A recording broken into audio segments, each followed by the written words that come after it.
this video, what I want to talk about is how to wrap a front bumper with full print film. So what's tricky about front bumpers, obviously, is always the angles in the corners. You're going to have a lot of failures, particularly down here, because not only does it get really stretched sometimes, is that you get a lot of wear and tear. Sometimes bumpers scrape, like let's say speed bumps in parking lots and stuff like that, low curves, dips and stuff like that. So you really want to make sure that you protect this and seal it properly.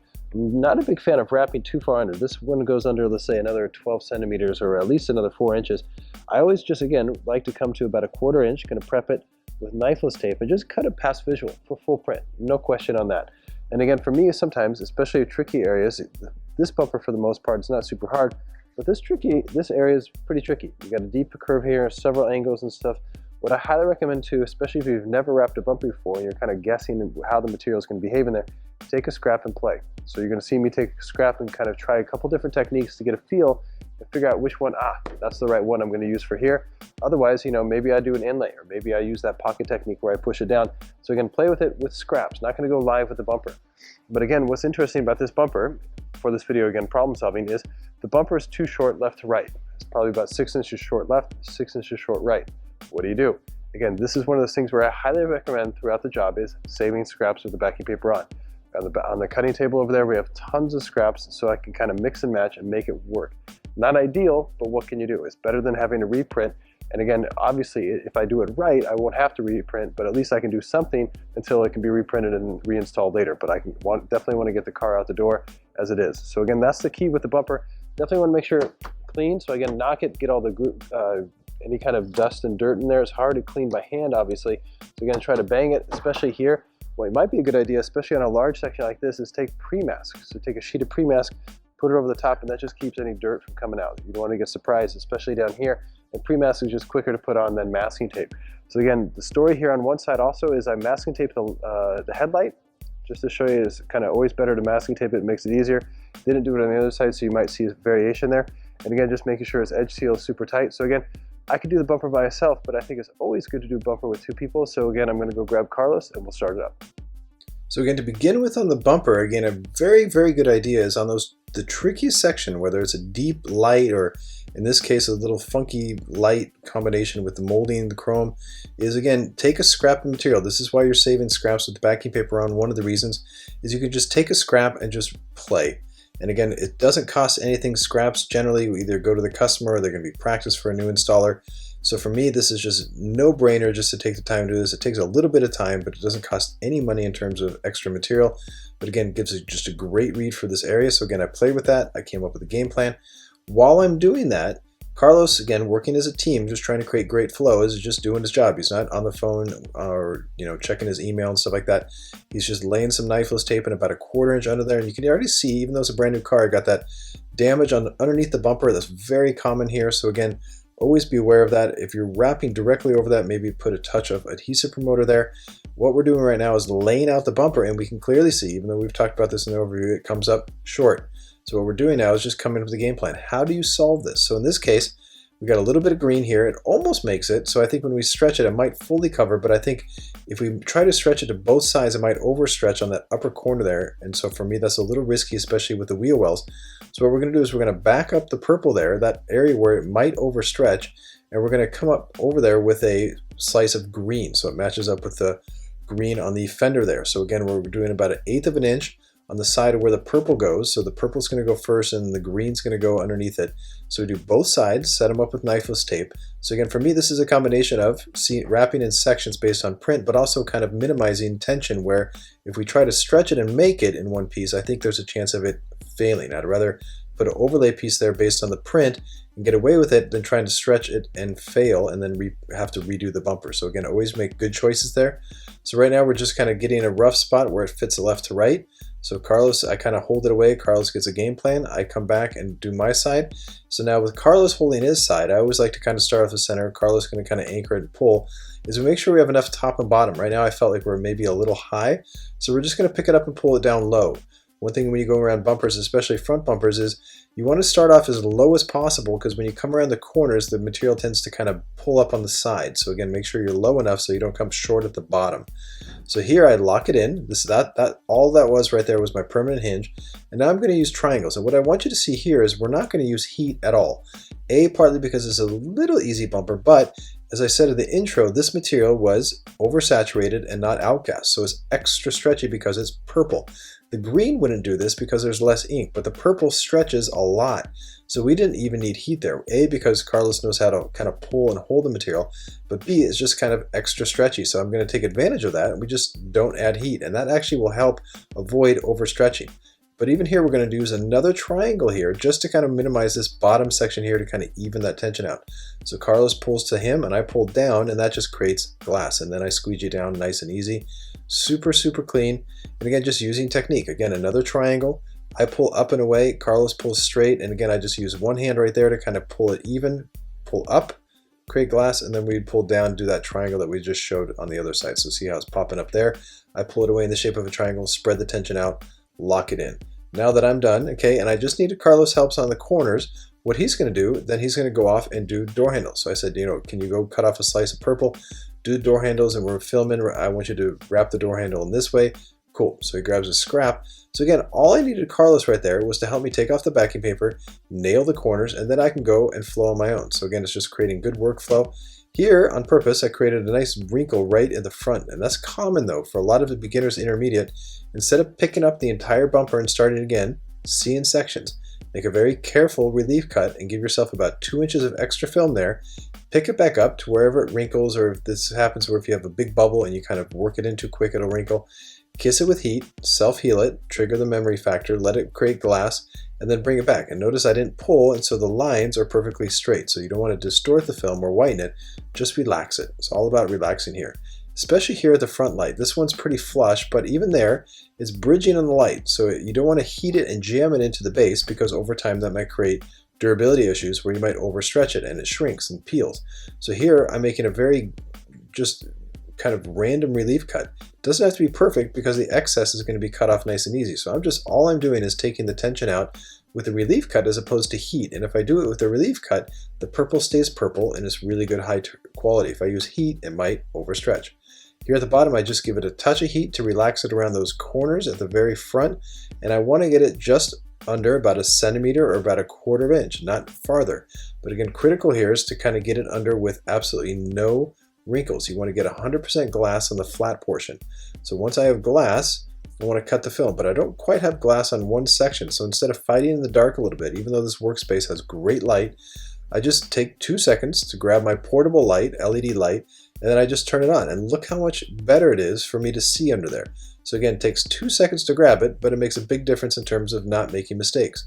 So I pull the knifeless, and again, working in sections here. I don't want to, because I'm working on the ground, I'm going to work evenly and symmetrically because I want a 100% seal. So again, I pull, lay on my back now, and again, it's really nice to have this much space to play. If the car was on the ground now doing the bumper, this would be a tight fit right there. But again, for me, just pulling nice and even and clean and pulling it away to there. Super, super nice. Again, I want to keep my trash off the workspace floor. So notice how I'm kind of bunching it up and tacking it underneath, especially the knifeless tape. I don't want to have lots of strings on the bottom of my shoe. Seal the edge, and then kind of finishing it. And then Carlos is still working on the door handle there while I'm sealing the bottom. So again, immediately, I can't emphasize this enough, immediately put on the clear edge seal tape. And again, this is gloss, so it's just glossy. Edge seal tape, if you're working with matte, put on matte edge seal tape. So again, nice and even. And notice I'm just on my back, got my light, got a little dark there, so I kind of move it over nice and even. Pulling with the edge seal tape on the roll, so I kind of keep it nice and even, don't get my fingerprints on it. Half on the film, half on the paint. Always with edge seal, go back with a heat gun and just kind of seal it down nice and clean. And then finish everything off on the corners there. I pull the knifeless tape, pull the excess film away. In that area where normally you might overstretch, I cut that tension away. And now run knifeless tape again, creating a baby overlap, but of course I'm matching up with the green line so it matches up super clean. And here I could have pre-cut the piece, but I like using knifeless tape. Make sure that this patch of green matches the green on the car because there's 2 different shades of green going on this car. So I simply squeegee this piece on, super, super clean and easy. Again, knifeless tape just saves the day there. Notice how I started high to create a straight line. pull the string, remove the excess film, super, super easy. So again, I'm hiding the overlap within the print. So this actually will really be hard to see once the car hits the road because I'm going to use the print. I just didn't use a random purple there to create an overlap on the same color, try and hide it with two-tone. I love two-tone technique for there. So we got a nice straight line, and again, it's really hard to tell if you weren't the installer on this job, if that was actually two pieces as opposed to one. Now, for kind of finishing cutting around grills and stuff, this is full print. No need to tuck farther underneath the grill here, so I'm doing an empty solid, cutting on the grill side, letting the side of my blade be held by the chrome molding around this particular vent there. So again, I want to create good workflow, so I cut around the window, cut around the light, pull up, and I pull the masking tape at the same time. Don't want to go back and do it. I want to do as few steps as possible, create the ultimate workflow. So again, pause for a second, grab the masking tape. So again, just pulling everything in the same trash, so it's just super, super, super clean. Once I get that, then I continue on pulling the excess film. So again, pull that aside, pull the other light, all in one motion. Again, creating one motion and great workflow just makes it for a faster install. So again, immediately it goes in the trash. Now for this bottom section here, again, what I want to do is I want to wrap it under about a ½ inch. So I'm cutting just cleanly, floating in the air, a nice symmetrical line of about a ½ inch, which is going to cover the upper portion of this vent, and then I stop at the corner. But here, what you've noticed at the bottom, I have about 1 inch of chrome molding that is above the bottom portion of the bumper. So what I'm going to do here is I'm going to use the pocket technique or that super leach technique where I'm going to heat it above that little recessed area in the corner. I'm going to heat it and then really forcefully push that material from above into the corner. And again, I don't need to go too far, as you'll see at the very end. I only want to take it just enough, but I want to avoid obviously as much tension as possible, and also to avoid whitening as much as I can.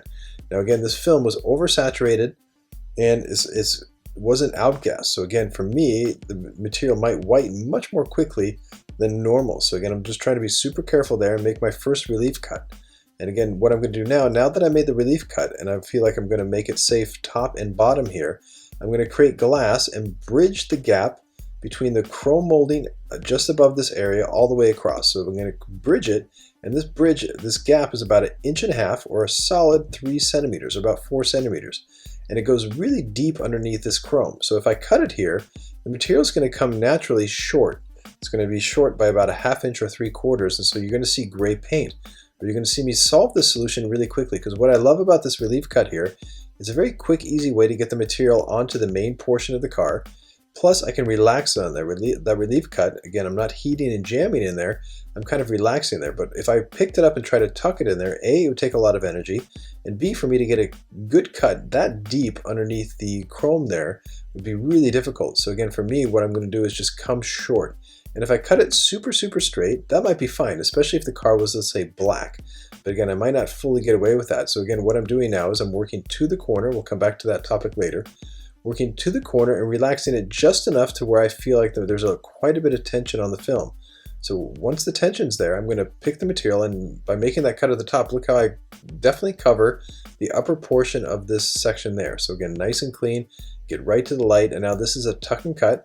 So I'm cutting on the side of the light. So again, I'm going to get a slight piece of film that kind of just covers the inside portion there, cut to this section here, and then cut the material away. So super clean, full coverage top and bottom, but again, at no point am I heating and jamming in there.